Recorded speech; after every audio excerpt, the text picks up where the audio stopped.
All right, welcome. It's another great week of Protect You Radio, full of facts and information. And if it's not facts, we probably made it up, and that's okay. You won't know the difference.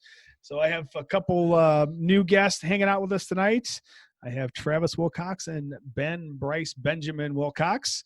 And Travis, I've known Travis for most of my life. And I always enjoy Travis because he always says what everyone's thinking but won't say. So it could get interesting tonight, but we will keep it PG-ish. Yes, and Travis is an Air Force guy, and I appreciate everything you've done. And we have Ben with us, who is a Marine, because there's no such thing as former Marines, right? That's how that works. And, once a Marine, always a Marine. And, that's right. Once is enough. And Ben also just graduated from a fine higher institution of education with, was it criminology, Ben? Criminal justice? No, actually, I graduated with a Bachelor in Business Administration. Did you really? Mm-hmm. I didn't. I don't know where I got those. Congratulations. Confused those two. Yes, congratulations. Odd times to be graduating, huh? Yeah. Good stuff. So, and I have again Marion, woo, who comes out every week and regrets it every time, and Candy, who is a total instigator and keeps us fun. Everyone doing okay? Everyone staying non-COVIDed? Anything shooting wise this week? Anybody do anything fun with the range or dry fire or anything like that? Actually, I did on Memorial Day. Would anything special? We ran over with my buddy Austin. He has a setup outside in his backyard. We did some concealed carry drills. So pulling from a concealed standpoint, shooting, and then moving to cover. What? Cool. Crazy talk. Awesome. Actually training? Yeah, I know. It was actually pretty interesting because I just started carrying a new firearm. So trying to get used to it, it was a great way to do that. Oh, what'd you get? I carry a CZ. It's a 2075 Rammy. So it's about the same size as a Glock 26, if you're not familiar with it. I bought off my pops, actually, and it's a hammer-fired gun, which is my first hammer-fired gun I've ever carried. So it's a little bit different. It carries like a 1911 hammer back with the safety on. So trying to get used to flicking a safety off that way, and with the fact that a hammer gun, when you have it back, it has a lot less tension to be used to go off. It's a little bit more nerve-wracking when you're trying to pull from a concealment, especially when you're running around. Is it? Can it be double single, Ben? Can it be double on a first? Or it is. Yeah, it's a double okay. single action, but there's no decocker, so you have to manually set the hammer forward. So it's kind of, you get that little shakiness there. But you can carry it. You can carry it cocked and locked. I can, and I don't have to if I don't want to. Okay, very cool. And Travis, I think you got a new toy recently, correct? Yeah, I got a new toy. I sold two, and then I bought a new toy. I bought a CZC. It's a CZ Custom AO1 LD. It's one of the top of the line CZs. It's comes out of the box ready for target. It's developed out of CZ Arizona. A bunch of engineers got together and said, let's make something that it has the it's this tactical sport, and I think they were mirroring the Shadow 2, taking the best of the two together, making that, because the checkmate's so damn expensive, to get for a lot of people. So I think it actually broke out in hives. You said a bunch of engineers got together. Yeah. It's like, oh, that's never good. That's never good. Yeah, it's a beautiful weapon. I mean, I've only got a couple, so I might as well add one. Miss Marion, anything in your world this week, shooting wise, or? No, nothing this week. Did you guys have a meeting coming up or had a meeting? Tomorrow night. Oh, it is. Excellent. Outdoors again? Yes.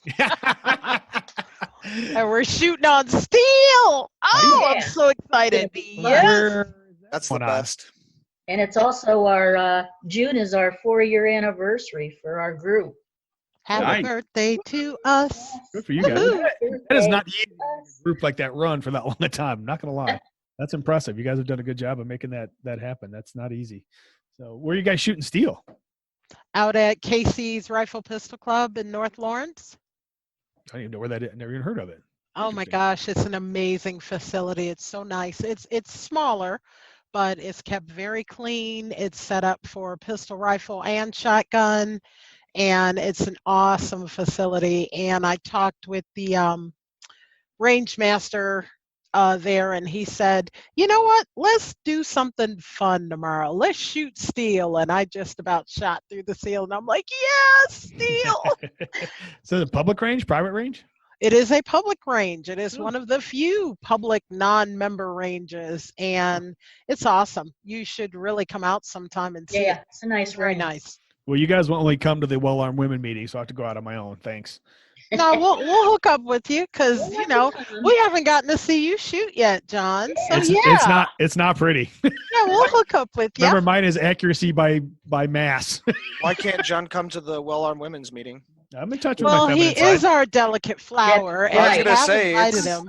I thought you were a woman now, John. Uh-huh.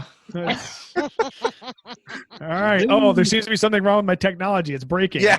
What's going on? Awesome. Good. Well, sounds like everyone's having fun and off to a good week and a good start. And I'm excited. It should be fun. Beautiful weather, so we should all get out and do a little more work outside. Hopefully, good. All right. So first thing we're going to jump into tonight is constitutional carry. So something popped up on my one of my inbox, one of my I get alerts every so often. I got one from Buckeye Firearms. So constitutional carry bill, House Bill 178. That's up in front of the House Criminal Justice Committee. So this has been kicking around for a long time. They tabled it, what was that, back in September? And it Yeah, really I hadn't think gotten much play. And who was it? Ron Hood and Tom Brinkman brought that up. And it looks like they're taking testimony on it again. And somebody from Buckeye Firearms went and testified. There's a lot of states that don't have permit carry, or it's constitutional carry. I do like some of the points he made. Whether you have a license or not, it is not going to change human behavior. People True who that. people who carry illegally are going to carry illegally, and people who Yep. are legally are going to get a license and do it. And if they don't do it, they're going to be those people. The people who took the class are probably going to be people who are going to be responsible under constitutional carry. Or they would have been the ones who would have been constitutional carry people who did it right and maybe got training anyways. So little round table. What are our thoughts on constitutional carry? And Ben, I'm going to go to you first because I know you got to bail at some point, and I know that you see a lot of stuff at ranges because Ben works at a range, and I won't call the range out unless we want to. But Oh no, it's fine. I mean, I work at a range up in Newberry, Ohio. I've been there for 3.5 years now. I'm a constitutionalist. I agree. I do believe in the right to bear arms, but I think education is very important. Yes. I do believe, reading the article you said, that it says that they can carry without any requirements, either educationally or shooting, is a scary thing because working in the firearm industry, I see a lot of people who shoot with concealed carry licenses or have practice shooting, and one, they can't hit their target, they destroy the range, they flag people constantly, violate safety rules, and it creates a dangerous environment. And sitting there saying that, if you can see people that have gone through a 8-hour concealed carry course here in Ohio do that, people that have no knowledge of firearms and no experience with them, and you let them carry guns whenever they want, I mean, I think that's a kind of a recipe for disaster. So I'm all good for, carrying for everybody, but I think you should go through the proper training. Going through your instructions, it teaches you proper etiquette and techniques, the safety of the firearms, how to handle the firearms. And also, one thing I love about the concealed carry class is it goes over state laws. Every state differs, and it's really easy to find out what your state has, but people don't want to take that time to look into it. You can go through, there's a website called Guns to Carry, and it literally lets you click on the state you're in, and it'll tell you all the state laws, and they update it like once a month just to keep up with everything. Being informed and continually educating yourself. One of the things that I always like to think is ignorance is among both those for and against guns, and the only solution is education in that. And without requiring you to have that, instruction, I think that leads to ignorance, and that's where we're going to see a little bit more issues arise. Travis? I have to mirror what some said. It is. I am a constitutionalist, but I want to kind of digress and let's look when the Constitution was formed.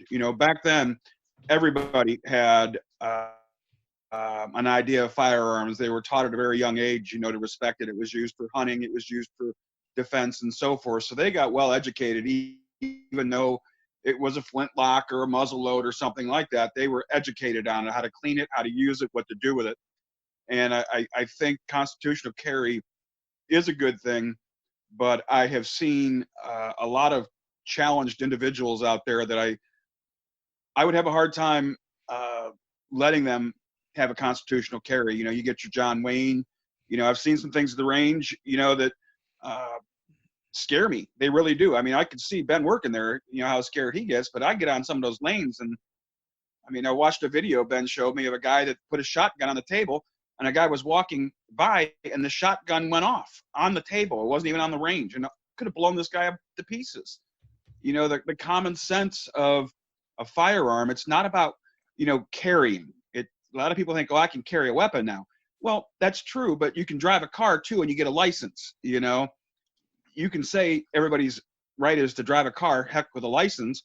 You can have a ton of accidents. People aren't going to know. They're going to want to get a Ferrari, and they don't understand the power. Each weapon, weapons have progressed so much in just the last 10 years. If you look at the technology of weapons, with center fire, rim fire, all that, it used to be a lot of hammer fire. Now you're seeing a lot of different things with no safeties, or the proper way to use a decocker, or the proper way to clean a weapon. A Glock, right away, when you clean a Glock, you have to clear the weapon, put your finger on the trigger, pull the slide back, boom, it comes off, type thing. Well, if you don't clear the chamber, you're shooting a hole in the table or your leg. Yeah, a lot of accidents like that every year.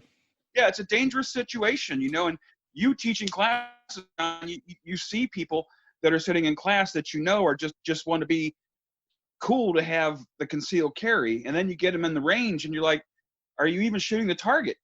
They're cocking the pistol sideways. They're thinking it's that's the way to shoot it, and I truly They watch too much TV. TV has done us a disservice, hasn't it? Training is my biggest issue. Ben and I both.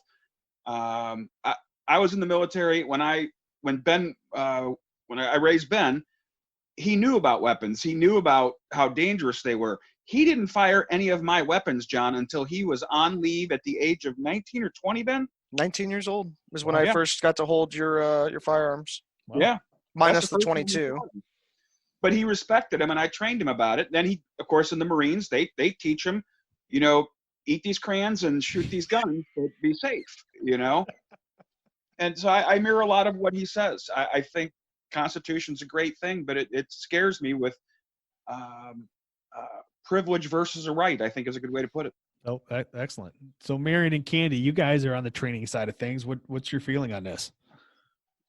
Well, I mean, I agree a lot with Ben and Travis. Oh, wait, let me stop you right there. I do. That will be the last. That will probably be the last time you will ever say such a thing.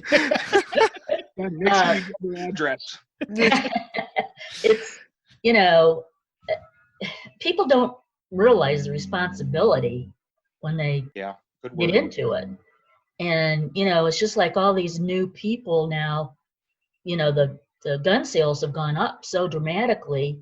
These people are not getting training. So, yeah, I'm for it, but I have hesitation too because of the training aspect. So you are for it. You're okay with the constitutional carry as long as people are going to get trained? Yes. Okay. Which is, I agree with that too. Like I'm all aboard on that. Just as long as the training's there. Okay. Right. So Candy, you guys see a lot of new people. Do you feel like some of the newer people you guys are seeing through Well Armed Woman, you would be comfortable with them going out and having a firearm on their own without I seeing you guys? absolutely would not. I absolutely would not. I have seen some of the most ridiculous and dangerous things that have pretty much almost scared me white. Okay. And Ben and Travis, you haven't seen me yet. For me to be scared white, that is a feat. Okay. That is a feat. I'm just saying. Awesome. And Oh some my of these God. people, I mean, and to be quite honest, let's put the skill set off to the side, because we all have different skill levels and all that. Yep. Let's put the training off to the side. Let's be honest and admit that the majority of these people do not have the mindset. Yes. You must have a certain mindset Yeah. to carry, not only to carry a firearm, but be prepared to use it. Yep. And the majority of these, oh my gosh, there's gonna be riots and da da da. Those people do not have the mindset. They've already proven that by what they just did. After they made that firearm purchase, right after they handed them their credit card back, their next question should have been, and when is your next training class so I can be there? Right. How many Yep. of them did that? How many of them None. did that? None. Oh my God. Working at the range, with the COVID and everything that coming up, we sold out twice, and it's just sitting there, and some of these people come in there, and it's like, I told several people I wasn't going to sell them a handgun. I didn't feel safe giving them one because they didn't listen to any of the rules and regulations that I asked them to do. They kept, yes, it's unloaded, but it doesn't matter. It's practice makes perfect. And Right. they kept pointing it at people. They kept pointing it at themselves. They Yes. kept putting fingers on the trigger. I'm like, listen, I was like, if you can't handle basic safety rules, you do not get a firearm, and I have the right to say no. I don't feel comfortable with it. I don't want something to happen to you and then be liable for something for that thing happening. Good for One of the you. biggest things that I think, I don't know who said it, was responsibility. The responsibility is just a wonderful way to describe this, because, Mhm. a lot of people that I've talked to about constitutional carrier, oh, they're going to just, shoot people, this and this and this. It's not going to be that. I see a lot of self-inflicted gunshot wounds and Oh yeah. Yeah. accidental discharges that could hurt someone around them. It's not as much as them using it. It's the accidental and self-inflicted. It's ridiculous. And Ben and I are fortunate, John, you of course too, and the two ladies that are on here, of course, we train people, and, Ben and I aren't certified yet, but we'll take someone that has no recollection of guns that wants to get their CCW, and we'll give them that like learn to shoot type thing that First Strike and Sherwin offers, but we'll do that just to get them comfortable with it. Yeah, that's a fun thing to teach. Yeah. I love doing that. When friends of mine call me up, say, I had a friend of mine the other day, she pinged me, John, someone we know, and she's like, I really need to learn to shoot. You're right. And she's not one about guns, but she wants to learn about them and then shoot. That's the right way to do it. Yeah. So that was a question I was going to bring up, you guys. What about the single mom who left the abusive husband and can't afford a class? That's where we come That's in. exactly. I was going to say that's where the well-armed woman comes in. That's where we come in. Excellent. And we teach, like my dad brought up, learn to shoot. I've been teaching learn to shoots for almost 3 years now. It's not an NRA certified class, but it is a beginner's class. I've been around firearms my whole life. I shoot a lot. I'm not the best. I'm not going to say I'm an expert in anything because, obviously I don't think anybody knows everything unless you're being paid, Yes. But, that's one thing I always tell my class, like, I don't know everything. I continuously learn new things every day. Anytime I get a new handgun, it's at least 1,000 rounds before I'm comfortable with it. You've got to train. And we do a little learn to shoot class. It's very affordable. It's a 2-hour class, and they can come as many times as they want. And half the time, if they come once, I'll let them sit down on the next one just so they can keep going over refreshers. Cool. And it's one of my favorite things to do. I mean, I have my moments with people because very scary. When you go out there and they shoot for the first time ever, and then they turn around with a loaded gun, and I'm like, oh my God, like, here it goes. But this is why I do the 1-round exercises in my class. We're going to load one, we're going to shoot one, and we're going to unload. Because when people get scared, what do? They look for the instructor. And usually it's with a gun in their hand, and they're like, hey, what about, or, oh my God, I'm scared. And they spin around, and it's like, well, there's everybody on here that teaches. John, you're an NRA certified, teach concealed carry. The two ladies have classes as well. But I don't think any of us would turn down someone saying, look, I just want to learn something at first before I do this, Exactly. So let's teach them that. Let's embrace that. Yes. It's not about the money. It's about their safety and the safety of others. But as they progress, okay, I'm comfortable with this. I want to get my CCW. They can come to one of you ladies or John, get their CCW. If they want to learn more, they can come to you guys and go, we want to learn more. Here are the classes that are available to you after they've learned those basics. And everybody I have sat with and taught basics, whether it's go to their house, sit down with some of my weapons and show them the difference between hammer fire, center fire, this semi-automatic revolver, what the difference is, just that education right there is great for them. It helps them understand the mechanics and the potential damage that a weapon can do. Right. Yeah, I absolutely, if anybody, I open up the first 2 to 3 hours of my classes to anyone who just wants to get a feel for, you're welcome to sit in for free. And if money's an issue, if you decide to move on to your concealed carry class, especially if you have a protection order against somebody or you are really in fear for your life, you come see me. We'll talk money, and it won't be much, if anything. So yeah, don't ever hesitate. Right. Absolutely. Good. Yeah, So I here's totally agree. from the Washington Post on October 2017. States with looser concealed carry laws have more gun deaths, study says. So this is out of the Boston University School of Public Health, found that states with may issue laws, which have law enforcement officials, give a wider discretion. The study states with shall issue laws, homicide rates were 10.6% higher than may issue states. And they were 8.6% higher for overall homicides and 6.5% higher than may issue states. Is that an issue? Well, you got to go into the fact of what a homicide and a murder is. A homicide is any type of death, and that's going to include officer-involved shootings. Mhm. All right. When you say the word homicide, that means it was a death. All right. It doesn't take into consideration if it was an actual murder, premeditated murder, anything like manslaughter, involuntary manslaughter, things like that. Well done, young man. Statistics. That's just what I'm going to put in there. They will put a blanket statement out, which will Yep. cause people to go, "Oh my God," but they Right. don't actually look into what the words mean.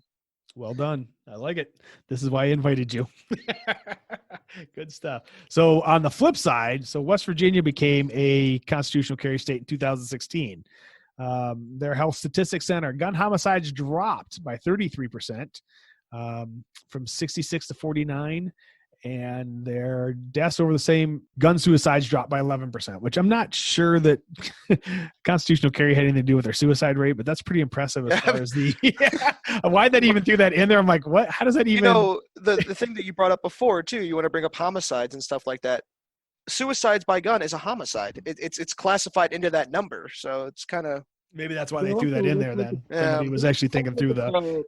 But at Let's first look I at was West like, huh? Virginia as a whole, okay? West Virginia as a whole, they're raised around guns. I think that's a state that has a very good knowledge of weapons, but at the same time, West Virginians, they don't mess around. Yeah, I mean, that's where my mom's family is from, and I remember shooting with them from the time I was probably, I didn't shoot with them, but being drug out at like 4 and 5 years old while they were shooting.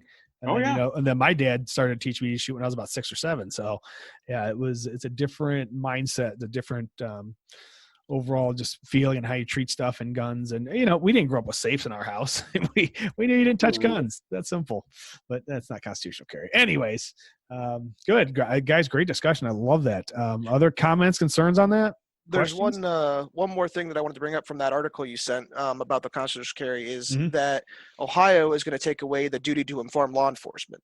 So that popped up today, and I think they're introducing that under a separate bill, House Bill 450 something maybe. So they're that notify is coming up as a separate thing now. So I don't know if they've decided to write that separately or what they're doing with it. So Either way, I don't agree with it.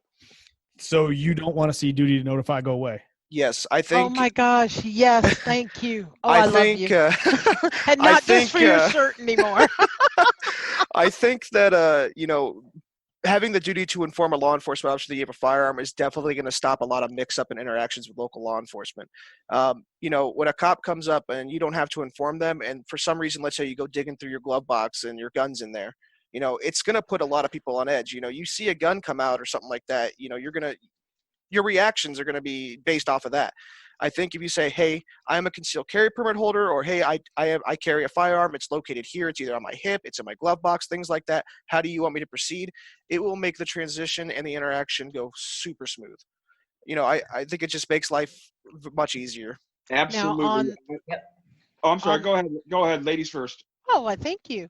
On that same note, let's look at the situation we are currently in this country. Do you really think it's wise for law enforcement to be making traffic stops or whatever, and people have firearms on them and don't tell the officer? Yeah, Oh, for crying out loud! terrible. That Yeah. doesn't even make any sense to me. That No. doesn't make any sense. Right. And then they're talking about, oh my gosh, police brutality on the minorities, and I'm not even going to go into that. But how much worse is it going to be for both parties? A white officer who doesn't know that a minority has a gun, a minority who knows they've got a gun, but there's a white officer and they haven't told them. It's a no-win for either party. That's the way I see it. It's a no-win situation. And if there's any kind of tension there, it has so much potential to end very badly. Yep. So would there move- are a bunch of states who do not have notify. I mean, that seems to be going okay. I'm not hearing a lot of stories of those turning into bad situations. I don't think you will. You know, that there's the stories that are out there, John, and I want to say the one word. I'm sure there are, but it's what fits the agenda. And, you know, the agenda sells, unfortunately. But one of the things that I like about notifying an officer or whatever, you know, I've got my CCW. When they pull me over or something like that, they run my license plate, they automatically know I have a CCW.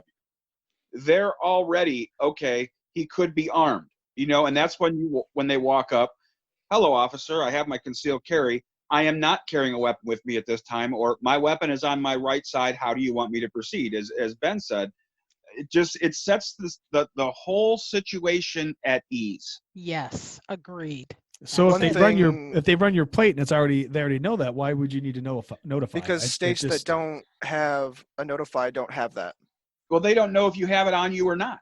Where is it? You know? And honestly, what is that saying about you if the first thing out of your mouth is, hey, officer, I'm a CCW holder, I'm carrying, I'm not carrying, you're already being transparent right off the bat. And I nothing to think worry that's gonna about. go so far. Yep.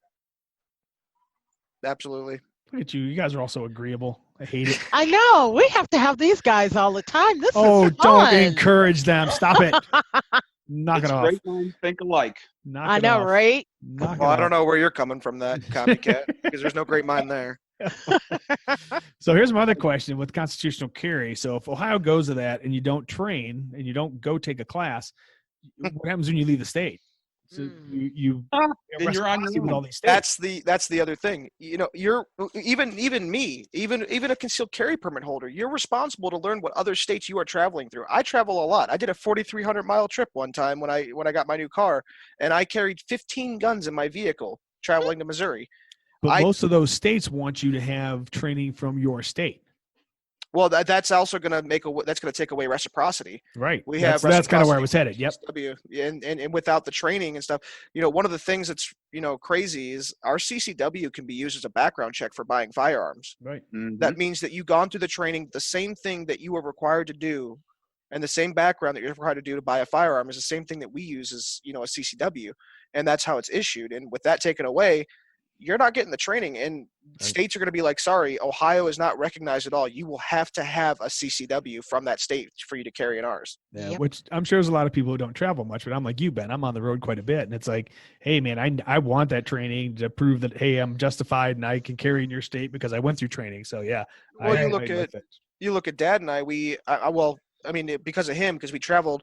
I drive through Illinois to go to Missouri. Yep. Illinois Mhm. does not, you know, obviously Southern Illinois is a little bit different, but places like Chicago cause it to where Illinois does not allow guns. We contacted the Illinois State Patrol just to figure out, hey, this is what's going on. We're traveling through the state. Like, what's your guys' law? Finding out that Illinois allows you, if you have a valid CCW from your state, you can travel through the state with your firearm on you. The minute you get out of your vehicle, you leave the gun in your car locked up. Exactly. Yeah, and most people are like, oh, you can't, Yeah, back from carry a the loaded gun state. on you. Yeah, most people don't realize that. They think it's one of those states where it's an absolute no-no. It's like, nope, you can drive through with the gun on you. Just don't get out of the car. But we contacted them. It goes back to that responsibility, John. Well, bravo. If you leave the state, you're responsible for knowing the laws of the state or of having a weapon. It's that responsibility. And Ben, by the way, you called me dad in public. Please refrain. Shut up. I thought it was creator. Yeah, that's one of the two. Like awesome. I brought up before, there's a place called gunstocarry.com. It's literally concealed carry laws or gun laws by state. You can click the state and it'll tell you everything you need to know. It's super easy. If you don't know, contact law enforcement. You know, they'll get a hold of you and they'll give you an answer. You know, it's just like, yeah, I mean, Yeah. just education. States, There's the yeah. problem. United States Carry does it. Handgunlaw.us does it. There's a whole bunch of tools. Listen, if you go to another state at this point and you don't know their laws, that is on you. You're an idiot. Sorry. There's just so many resources out there now. You are being negligent if you don't follow that stuff. So, Yep. Yeah, absolutely. Cool. Great points, you guys. I love it. I like these type of discussions. Make me happy. And educational, hopefully, to the public. And if not, then that's on them. So, all right. I don't want to beat that dead horse, but any other comments on constitutional carry? Oh, sure. If not, we can move on to riots. So we've got we're in the middle of a hot mess right now, and there's some good information. I don't like to get real political on these, but there is a chance you might catch yourself inside one of these civil unrest moments. And anybody catch the video of the Corbo's guys, the Corbo's Bakery guys? That was awesome. Yep, I actually brought that. I put that in my notes today. Yep, So that was awesome. this is I'm going to say that was a fine line with so in Ohio, right? We've got to meet 3 conditions. You not at fault, you can't start the fight, fear of serious bodily harm or death, and duty to retreat. Had they started shooting when they were outside the store, I'm going to say duty to retreat. I think they would have been I think they would have been overwhelmed by the number of people. Yeah. And I think the duty to retreat would have probably gotten them into some hot water. Yes, no? Yeah. Yeah. I do think that, I put it in my notes, but I'll let the ladies go first. So what do you think? Do you think they would have had duty to retreat in that situation, or were they standing up for? Well, they were standing up. They were standing up for their business, right? But by Ohio law, you cannot protect. That's right. Property with deadly force. That's right. So I think if they had started shooting, there would have been a hell of a lot of problems. Right, exactly. But it did, I want to say, scare the people off. It did prevent them from, going into their place. Yeah. I think it had been a different story had they retreated back in the store and people came into the store after them. I think they met their duty to retreat at that point. Right. Travis, how would you have acted in that situation? I have to agree with you. Of course, I think there's more to that video that wasn't shown. From what I understand from people that were around that area, they retreated into their store, but they started banging on the doors wanting to get in. But then they came out with them, and that was a bad thing. You shouldn't do that. You remain, call law enforcement if you can. By going out there, you're basically brandishing a weapon, brandishing a firearm. You're not in imminent danger. I saw another one today. I don't know if anybody saw it. A cigar place. I think it was in a different state. Yeah. Texas. Yeah. And these guys literally walked these guys out at gunpoint. But that's Texas. They have stand your ground. Texas. Yeah. It's a different type of thing. And that goes also to people that constitutional carry. Were these guys educated? Did they know this? People in panic, and I can't remember which one of the ladies said it, in a situation like that without training, they're going to make rash decisions instead of using their mind. And I watched it. I thought it was awesome that people left, but I saw several things wrong that I think you identified. Well, and I think, Travis, too, I think you're right. I think there was probably more to that video. I have a feeling there was some instigation that brought them out. So you go down the street a couple blocks to Colossal Cupcakes. Notice all my stories around bakeries tonight. The fat kid likes his cupcakes. Colossal Cupcake, you had like 3 or 4 employees lock themselves into a bathroom because they were so terrified of the people smashing the windows, coming in and looting the place. Where does that line get drawn there? If you are, again, I don't want to protect a cupcake with deadly force, but if I lock myself in a bathroom and you breach that door, I think we got a different issue. I think I have some notes on it too, if I can. Yeah, please. I did put on the Corbo's Bakery arm themselves to stop the violent rioters. It worked. I do believe that because Ohio is an open carry state, they open carried their weapons and they kept them there. There's a thing called show of force. You have different levels of force and everything like that. I brought it up. You have verbal, less than lethal, moderate, and then deadly. Obviously, Ohio is a duty to retreat state. Making sure you're not within imminent fear.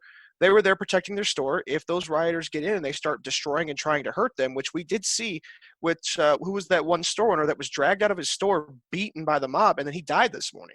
Yeah, and there's been some other videos does of the store owner. Yeah, there's 3 or 4 store owners you see that now that there's video that they got beat, and that guy died. Yeah, you're right, Ben. But the thing that I look at is, some of these store owners that are standing there exercising their Second Amendment rights, showing, hey, we are not going to let this happen, and they have their firearm. People are going to stray away from that.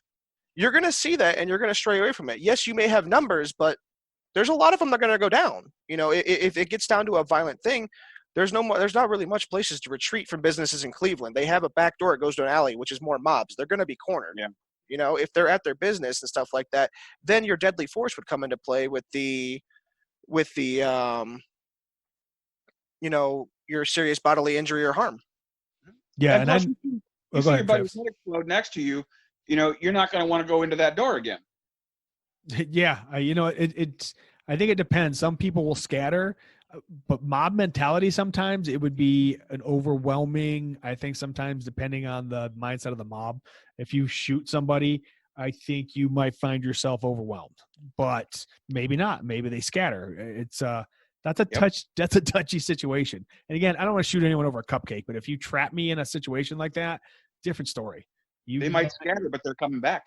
Yeah, with more people possibly, and more weapons, and there is no win in this. I mean, I hate to say it, I know us gun guys like to be like, well, I'll just shoot a couple of them, and you know what? That doesn't always work. Nope. And if there's legit psychopaths in that crowd, guns don't scare legit psychopaths. They're like, what, are you going to shoot me?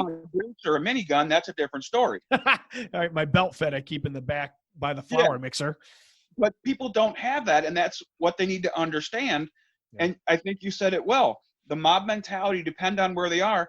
The noise alone, they're not going to know a gunshot went off. They're not going to discern that between a flashbang or a gunshot. They're going to continue rioting and mobbing until they realize by then the person can be overwhelmed, like you said. Yeah, and I have I had a little discussion on Facebook yesterday with a young lady who is into the whole I don't want to say she's Antifa, but she's very much into the progressive. And she was down there and she goes, John, Joe Schmo in the back, exactly what you said, Travis. They're not going to know what that noise was. And if they think it is a gunshot, they're going to probably rush towards as a group. She goes, and then you're shooting a bunch of people who might not have known a difference, or, you've got the idiots who are breaking windows, and they are a completely separate group from the innocent people who are just protesting. Yep. How do you sort out who you're shooting? I was like, like I said, there's no win in this. It's a poop show. I would never want to have to face that. Have any of you guys ever caught yourselves in a situation like this or been in something like this? What was it, Travis? And how'd you work your way out? It was down in Denver, actually, a long time ago. It wasn't, to the extent of what we have here. It was an anti-police demonstration. But we were coming out of Coors Field at the time, and our cars were parked in a parking garage. I knew that demonstration was happening right down, on the main street there, Spear, by where 16th Street Mall was. And I told my buddies, I said, we're not going to get our car. I'm not going in there. They're right there. I said, let's go find a place we can hunker down for a bit till this blows over, which we did. We went to a little place over where there was old McNichols Arena. We stayed away from the situation. We didn't immerse ourselves in it. We didn't try to get to our car to get out, because that's putting yourself in imminent danger, whether you want to be a part of it or not. Your duty is to stay out of that situation. If you see that situation starting to happen, whether it doesn't have to be a mob. It could be 5 people starting a fight at a bar. It's the same concept. You need to watch out for that and get out when you can. Move to a safe space when you can. Don't get involved. Don't open your mouth. Don't say anything. Don't make eye contact. Get out. That's your best bet. Even if you have a concealed carry, is to get out, because that's not going to help you. I mean, people say, I got 17 rounds. Dude, there's 420 people. Yep. That's when that 5-round revolver isn't looking so hot anymore. Yeah, really. Unless it's my 460 or my 445. Well, that's you would hit 300 of them with one shot. Yeah. Hey, John. Yeah. I got to jump out of here, man. I appreciate you having me. Thanks, Ben. We appreciate you joining us. Bye, Ben. It was Bye. nice meeting you. We'll see each other again. I hope so. Is that a threat? Is that a threat? Oh, yeah. Love you, sunshine. See ya. Love my Ben. That's beautiful. So anyone else been caught up in one of these situations? No, I'm smart enough to stay away from that. I figured Marion had started a few of them, so that's what I was asking. Well, I'm partying with her. So I've been caught up in a couple of them. I used to work in the media, and there was one where we abandoned the news truck. I said, you guys, we're going to leave the van. We're going to walk like we know what the hell we're doing. We're going to make a beeline. So I grabbed a clipboard and threw my jacket on, and we just took off and just acted like put our chest up, heads up, and just walked as fast as we could with our clipboards like we were somebody important.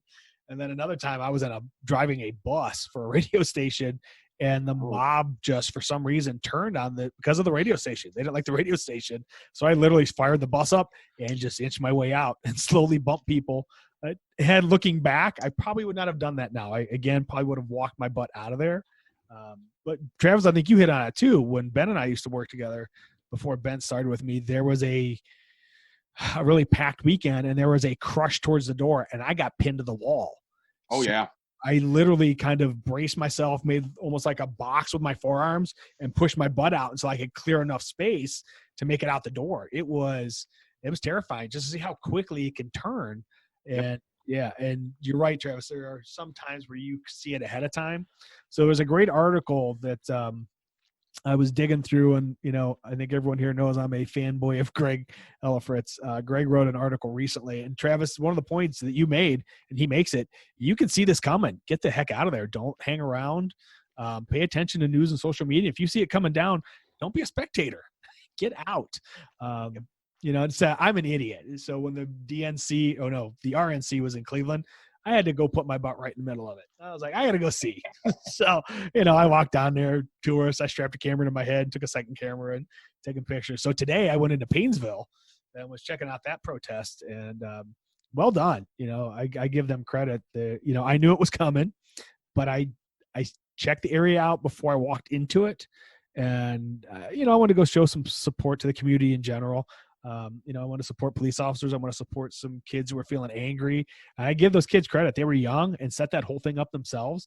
And when one dude stepped out of line, they not beat him down, but they were like, dude, knock it off. We will whip you. This is not about that. I was like, oh, bravo. And these are like high school kids. I was so impressed. But anyways, different story.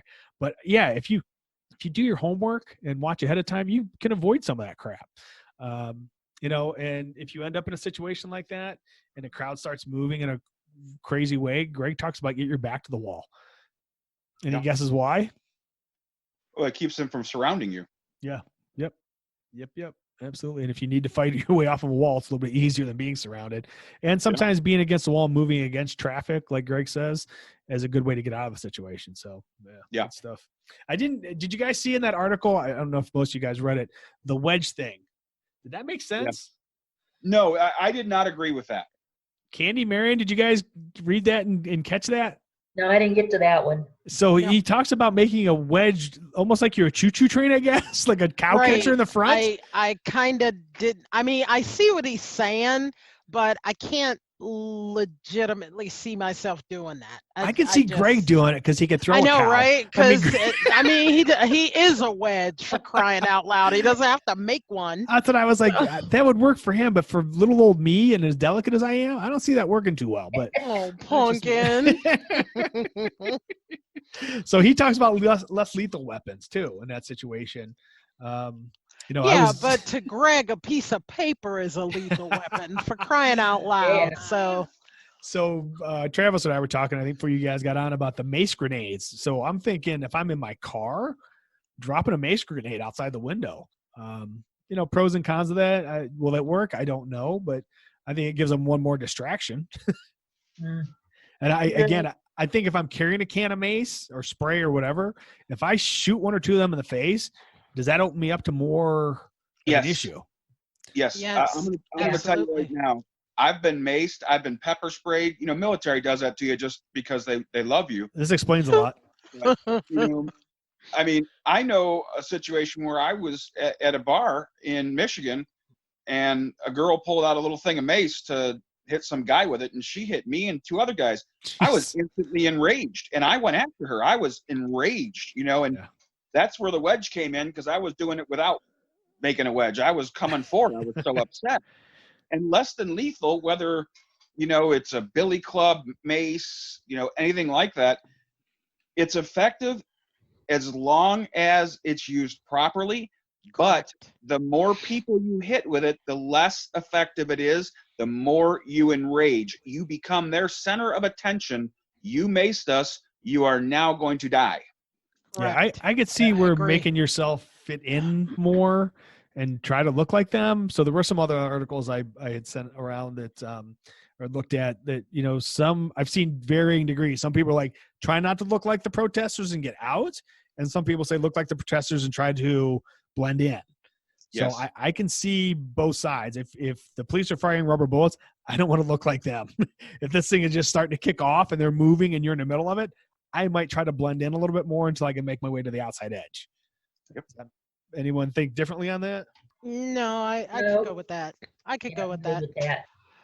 Because Yeah, and I'm there's- not going to do anything to make myself stand out, man. I am going to blend as much as I can until I can get the flip out of there. Yeah, I'm with you Yep. guys. So there's Blend in, another. it's like camouflage. Yeah, you are hiding in plain sight. I think if you can do something to make you look like them, then knock yourself out. Now that is funny because today when I were to Painesville, there is nothing I could have done to blend in today. I will tell you right now. I'm over there in my khakis and my little blue dress shirt, and I stuck out like a sore thumb. But I wasn't doing anything to. Which is funny though. I did see a couple people turn cameras on me because I stuck out so much. I was like, oh, Yeah. that's really interesting. So I stuck out enough that they were like, who is this guy? Is he an agent provocateur? Is he a cop? What is he doing? So it made me kind of giggle. I was like, oh, there you go. And thinking of these articles, I was like, there's no place for me to go at this point. There was because I scouted all my escape routes, but Yeah. I knew exactly how to get to my car and squeeze through some places and that hopefully a Call whole me, bunch. I can help you from here. Well, with that 4570 and that 460, you could have probably mortar fired in from your I've place. got some bigger ones too. They're good at range. So there was as I was going over Greg's article again today, the one we've been kind of playing with here, he brought up John Correa, who put out an article about what to do in your car if you're stopped, which we're seeing a lot of. So yeah, avoidance is the key again, back to that. And he talks about, you can't just run people over, not to mention, well, the legality of running people over, unless you were back to Ohio with your 3 rules for self-defense, you can't just run somebody over who's standing in your way. It's illegal. You're going to jail. But the other thing is people assume that if you run really fast over a bunch of people, you're getting out. I hate to say it, but people get stuck in wheel wells. And guess what? Your car does not run that well. Or if you hit a bunch of people and it damages the radiator, you're not going anywhere. And now you've pissed off a whole bunch of people. Hey, boy. John, Yes, ma'am. you seem to know a lot of details about that. You got me a little concerned, my friend. Misspent youth. you've been plowing over people a lot, John. I watch Walking Dead. Yeah. Uh-huh. How many body parts are caught up in your wheel wells, pal? No comment. How dare you make such assumptions? I know, right? I'm listening and I'm like, okay, I'm getting a little weirded out here. Taking notes. They're like, yep, I'm going to jail someday and everyone's going to testify against me. I love it. But this gets back to your avoidance type thing too, John, whether you're in a Yep. car or not. And I read a little bit about what to do in the car and stuff. And if I'm gonna be honest, if you're in that car and it's happening right in front of you, you have lost immediately because, like you said, you can't just plow through. You're not in a Nope. semi. You're not in a tank. Nope. The best thing to do is don't draw attention to yourself. Sit quietly. Don't beep your horn. Yep. Let it happen. If they start to come after your car, put both hands up. You're like, I'm not going to do a thing. Shut your car off.